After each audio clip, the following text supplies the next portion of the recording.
student loan debt a national crisis? I'm in debt $70,000. Student loan debt keeps growing. The last administration blamed greedy bankers taking big profits. Unnecessary middlemen in administering student loans. So government would take over student loans. We take the middleman out. We take the banker out of the picture because they're taking a profit. We'll save American taxpayers $68 billion. But instead, the cost to taxpayers went up and student debt increased. 13 years ago, the average new college graduate owed $20,000 in student loans.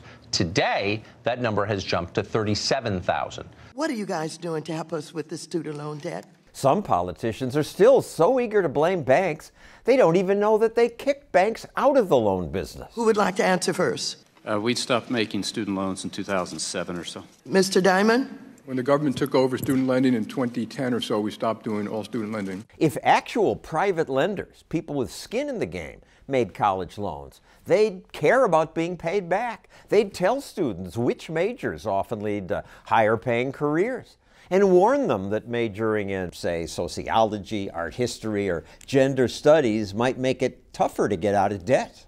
If I'm a young person going to college, the federal government doesn't tell me that the amount that I'm borrowing is probably going to be unaffordable for me because I'm on a path towards a low earnings occupation. Beth Akers of the Manhattan Institute is the author of Game of Loans. Under the government program, no student has a reason even to think about, will I earn money? That's right. We charge everyone the same interest rate, and we give them the same caps on how much they can borrow. Currently, many students are really dumb about their loans. 28% don't even know they have a loan. It's not because they're dumb, it's because we've made a system that's really complex. Enough is enough! Pay us back! Today, activists say, just make college free. Forgive all the loans. It ends up giving very large benefits to people who probably don't need it. So it would be welfare for the rich. It sure would. A better solution, says Akers, is something called an ISA, an income share agreement.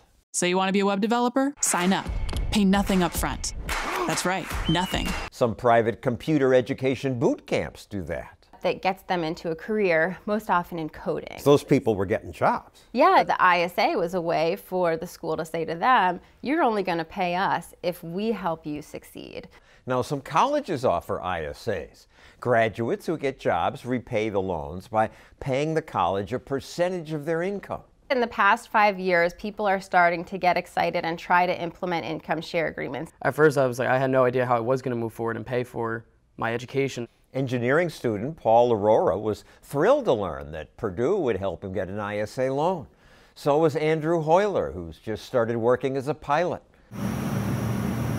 Now that he has a job, he must pay the university 8% of his income for 104 months. So after that 104-month term ends, if you still have money that you owe, it's forgiven. It's forgotten, you don't owe another penny. Now, if I find myself in a six-figure job tomorrow, there's a chance that I'll pay back far more than I initially took out. But you're okay with that? I'm okay with that. The security of knowing that I'll never pay back more than I can afford every month was enough for me. If it's so good for you, I think it would be bad for the investor.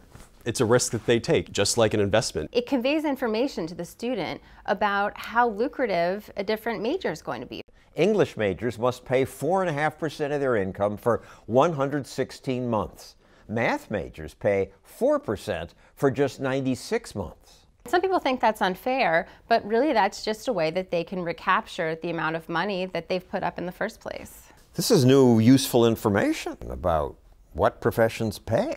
Not only what they pay, but how stable it may be, what the future is like. It may even sway students away from going into majors that don't have job prospects post-graduation. The English major has to pay 116 months. Your loan is over 30 months sooner. It's definitely something to look forward to, that I can stop paying people quicker. We should think about investing in students the same way that we invest in startups. Share equity in their company. Basically put the students in touch with rich people. It may be that there are rich investors feeding money into that fund, but it's not an individual connection between students and investors. We don't know who the investor is, but I'd love to, give him a hug or buy them a beer or something. The institutions are saying, hey, if I'm operating as the middleman, in a sense, I can make sure that no one's taking advantage of my students. Still, some call ISAs predatory.